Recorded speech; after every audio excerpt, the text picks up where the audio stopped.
Singapore resort called Sentosa view.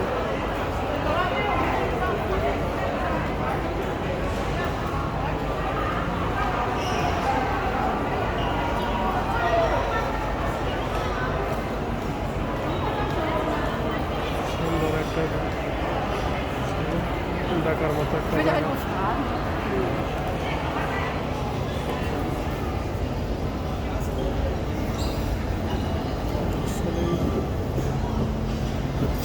Singapore ভালো একটা income থাকলে অনেক এনজয় করা যায়।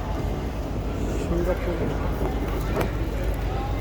খুব নিরাপদ একটা কান্ট্রি, এখানে টাকা থাকলে খুবই ভালো এনজয় করা যায়, যা ইচ্ছা তাই করা যায়, এখানে কোনো বাধা নাই। এটা হলো সিঙ্গাপুর কেসিনির গেট, প্রবেশ গেট।